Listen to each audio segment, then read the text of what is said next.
Greetings, parents. Mr. Evans back with you again for another message and update.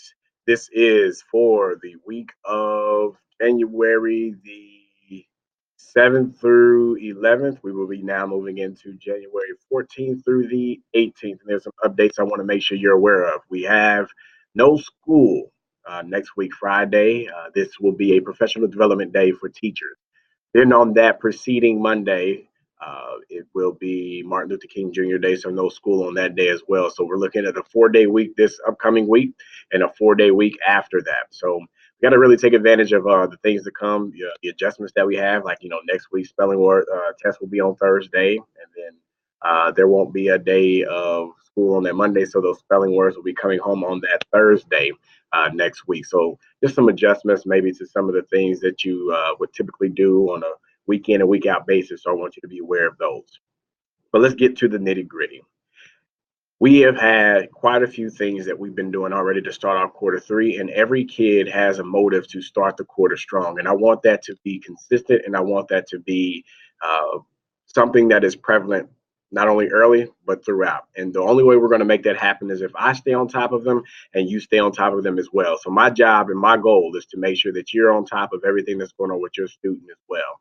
So something's missing, it hasn't been turned in on time, I'll be reaching out through Seesaw to get you some of those messages to let you know, like, hey, still haven't received this from your child. If I'm not getting very much feedback from you on Seesaw, I'll shoot you an email. If I haven't heard from email, I'll try to get a call in. But those messages and emails, I'm gonna definitely be able to get those to you quicker and than as if I were to get a phone call. I've been having some meetings right after school for the past few days, and they kind of just sneak up on me sometimes, and I forget about them. I'm like, oh, my calendar, yep, I gotta go.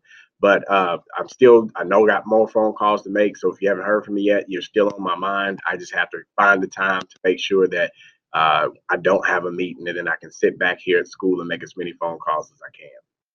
But in addition to that, these are some words I want to impart with you that has been imparted upon your students by Principal Kafele.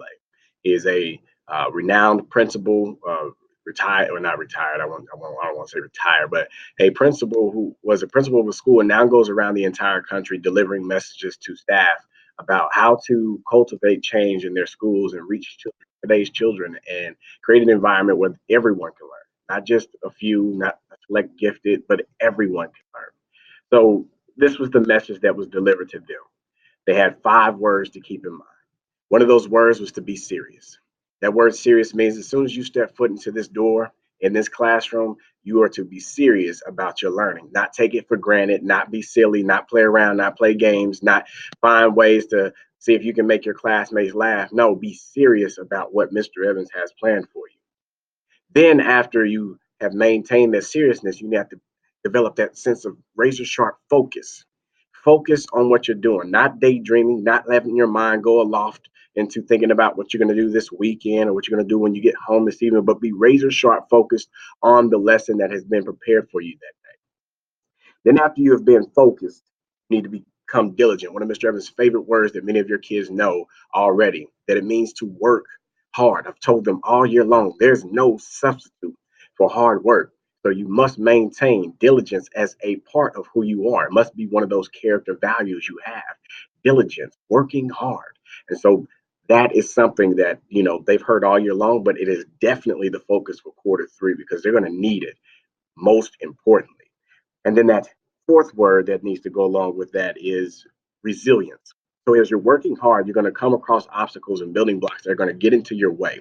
And you're going to need to have some drive and some energy and some passion to make sure you don't give up. And that resiliency is that word that kind of reminds them, don't give up, keep pushing, go stronger, and that's what we're looking for. And then our fifth word that I have been driving home every single day is disciplined. Disciplined. The ability to do what is already expected to be done without having to be told to do it. Each of your students know how the day rolls with Mr. Evans. I've made it towards the point where it's almost predictable. You may not know exactly what I'm teaching, but you know what's coming up next. And your job is to be disciplined, to do the right thing, do what you're supposed to do without me having to remind you. If I'm taking notes, you're taking notes. If I pass out a quick check assessment for you to answer one problem, you focus and be diligent about that one problem, not talk to your neighbor. And those are the things that we're really working on and making an emphasis on. And I'm really holding them accountable to those things, those 5 words. And if you want to talk to them about which word they picked to be their focus for quarter 3, talk to them about it. Many of them picked one, some of them picked two. But as a class, we're focused on all 5. Because if we can be all 5 of those things, we increase our chances of being even more effective than we have ever been this school year. We have much more to obtain. We are very close to the year being complete, but we got the work to do in between now and then to make sure this will be solidified. It's one of the greatest academic school years your child has ever had. Thank you. Have a wonderful weekend. I look forward to hearing from you all and seeing you all around the school, or whether I'm coming to some of your children's events, you name it. Have a wonderful weekend.